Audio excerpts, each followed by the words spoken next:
comme s'il y avait des informations qui s'étaient téléchargées dans la nuit, et au réveil, c'était bon, ça y est, maintenant, uploadé, hop, au réveil. C'est étonnant, ça, ce que tu me racontes. Alors, dis-moi, Qu'est-ce qui s'est passé qu'est-ce qui a été uploadé pendant Alors- la nuit? Alors, en fait, Ça m'intrigue. justement, c'était de me dire, mais en fait, que pour moi, c'était comme une espèce d'évidence de faire le lien entre la danse Mhm. et toutes les thématiques du coaching et de l'accompagnement. Et de les mêler ensemble, et de dire, mais bien sûr qu'on peut travailler tout ce qui est confiance en soi, lâcher prise, libération et gestion émotionnelle, le lien, la connexion à l'autre. Plein de thématiques comme ça, et je me suis dit, mais bien sûr qu'on peut le travailler avec la danse. Et c'est là que je me suis dit, mais en fait, c'est ça va être ça, mon sujet du mémoire. Après, ça s'est appelé armure, parce que j'ai trouvé un nom qui correspondait plus à l'âme de la méthode.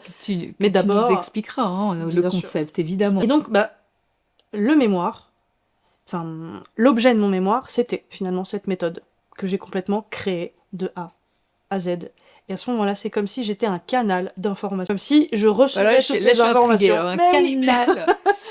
Comme si j'étais branchée à plus grand que moi, ou à mon âme, ou je ne sais pas comment on peut l'appeler, peu importe.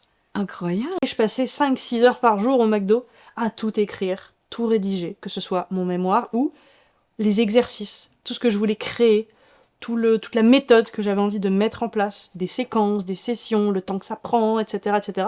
Et de me dire, quel exercice je peux inventer, je peux créer, qui permet d'aller travailler telle chose, telle chose, telle chose, au niveau corporel, conscience corporelle, au niveau confiance en soi, etc., etc. Tous ces thèmes-là, me dire qu'est-ce que je peux mettre en évidence comme exercice. Qu'est-ce que je peux créer? T'es visité par une inspiration, d'ailleurs on le voit sur ton visage, et t'avais l'impression que ça venait d'où ça Mais j'en sais rien. Je sais pas d'où ça venait, mais tout ce que je sais, c'est que ça coulait à flot. C'est pour ça que je pense à un espèce de canal, parce que c'est comme si ça partait de là, et ça s'était couché sur le papier. Tout était fluide, et t'as tout... l'impression que ça jaillissait lorsque tu faisais ce geste-là. Tu écrivais? J'écrivais tout. Ouais, c'était dans un carnet, enfin je veux dire à la main, ou tu tapais à la... Tout à la main.